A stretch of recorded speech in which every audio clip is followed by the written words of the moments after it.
அஸ்ஸலாமு அலைக்கும் வரஹ்மத்துல்லாஹி வபரகாத்துஹு. இன்று நாம் பார்க்கப் போவது நபி சுலைமான் அலைஹிஸ்ஸலாம் அவர்களின் அழகிய வரலாறு.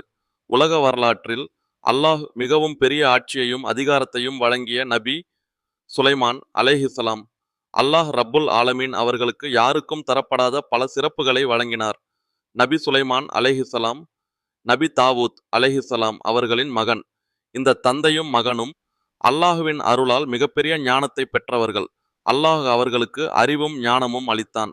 அது மட்டுமல்ல, பறவைகளின் மொழியையும் அல்லாஹ் அவர்களுக்கு கற்றுக் கொடுத்தான்.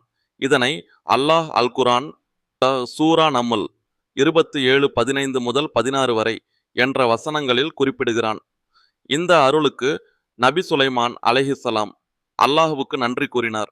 இது நபி சுலைமான் அலைஹிஸ்ஸலாம் அவர்களின் அற்புதமான வரலாற்றின் தொடக்கம். அடுத்த பகுதியில் மேலும் ஆச்சரியமான நிகழ்வுகளை பார்க்கலாம்.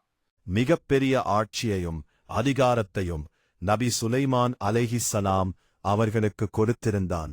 அவர்களின் படையில் மனிதர்கள் இருந்தார்கள், ஜின்னுகள் இருந்தார்கள், பறவைகள் கூட இருந்தன. ஒரு நாள் நபி சுலைமான் அலைஹிஸ்ஸலாம் அவர்களின் பெரிய படை ஒரு பள்ளத்தாக்கை கடந்து சென்றது. அந்த பள்ளத்தாக்கில் ஒரு சிறிய எறும்பு கூட்டம் வாழ்ந்து கொண்டிருந்தது.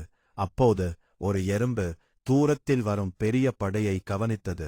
அது உடனே சொன்னது, எறும்புகளே, உங்கள் வீடுகளுக்குள் செல்லுங்கள், இல்லையெனில் சுலைமான் மற்றும் அவரது படை உங்களை அறியாமல் மிதித்து விடலாம்.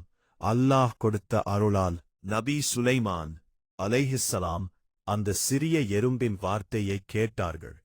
அந்த வார்த்தையை கேட்டபோது அவர்கள் மெதுவாக சிரித்தார்கள். பின்னர் உடனே தங்கள் படையை நிறுத்தினார்கள். ஒரு சிறிய எறும்புக்கும் கூட எந்த சேதமும் ஏற்படாதபடி அவர்கள் கவனித்தார்கள். பின்னர் நபி சுலைமான் அலைஹிஸ்ஸலாம் அல்லாஹ்விடம் துஆ செய்தார்கள். யா அல்லாஹ், நீ எனக்கும் என் பெற்றோருக்கும் கொடுத்த அருள்களுக்கு நான் நன்றி கூறுவதற்கும் நீ விரும்பும் நல்ல செயல்களை செய்யவும் எனக்கு உதவி செய்.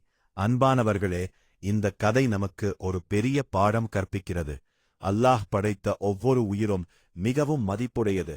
ஒரு சிறிய எறும்புக்கும் கூட கருணை காட்டிய நபி சுலைமான் அலைஹிஸ்ஸலாம் நாமும் அல்லாஹ் படைத்த உயிர்களை அன்போடு நடத்த வேண்டும். இந்த கதை உங்களுக்கு பிடித்திருந்தால் லைக் செய்யுங்கள், காமெண்ட் செய்யுங்கள், சேனல் சப்ஸ்கிரைப் செய்யுங்கள். அஸ்ஸலாமு அலைக்கும் வரஹ்மத்துல்லாஹி வபரகாத்துஹு.